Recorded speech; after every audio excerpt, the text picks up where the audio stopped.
I'm horrified by what's happening in Hong Kong.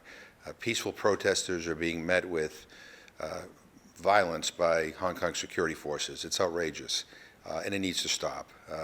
These people are protesting because they're deeply concerned about the extradition bill that Carrie Lam apparently wants to shove through in record time, and people are objecting to that.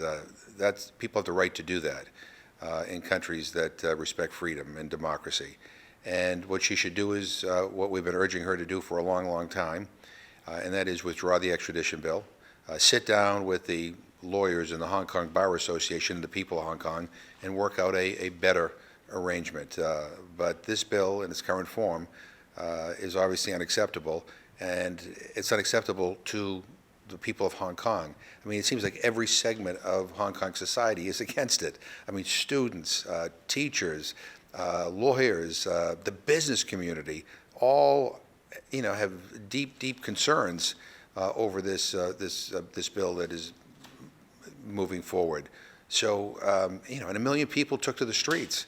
I mean, that's a signal that maybe she ought not to proceed. And for the sake of Hong Kong and for the sake of the people who she allegedly represents, she ought to withdraw the bill. So it's clear why this upsets the people in Hong Kong. Why does this matter to the U.S.? Well, I mean, the extradition treaty not only impacts the people of Hong Kong, it impacts U.S. citizens, it impacts everybody who's in Hong Kong. But look, the reason why it concerns me is because I care about human rights, and I side with the people of Hong Kong. I admire their courage. I admire their commitment and their determination to bravely take to the streets and protest this, and the international community ought to be on their side. So Nancy Pelosi issued a statement yesterday, but I'm wondering what can be done on the side of U.S. legislation, and is there anything in the works? Yeah, so the Hong Kong Human Rights and Democracy Act is being updated, and we expect that it'll be introduced today, latest possibly tomorrow. Marco Rubio is going to take the lead in the Senate. Chris Smith will take the lead in the House. I will be the original Democratic sponsor on that bill in the House. But it will raise the standard, for whether Hong Kong is sufficiently autonomous in order to receive the special economic and trade benefits that it currently gets. So, I mean, we're expressing our concern not just in words, but legislation is to follow.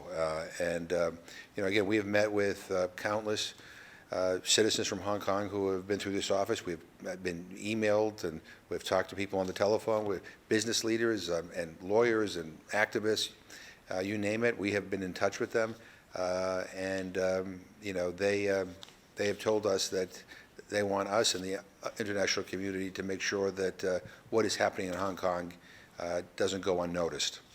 And out of this bill, what can we expect? Do you think that it would hurt business relations between Hong Kong and the U.S., or perhaps with the U.S. and China? Well, I mean, it potentially could. I mean, I don't want it to. I mean, I want to have continued good relations with Hong Kong. I want to have good relations with mainland China. But I mean, we have to be assured that our business leaders and others in Hong Kong other U.S. citizens in Hong Kong are going to be protected, their rights are going to be respected, and we need to be assured there's a stable environment there, for businesses. And I think I think Carrie Lam and others think that they can get away with pushing this terrible bill, and the world community will just huff and puff, one day and then forget about it the next. We're not going to forget about it. I mean, we're working on legislation as we speak.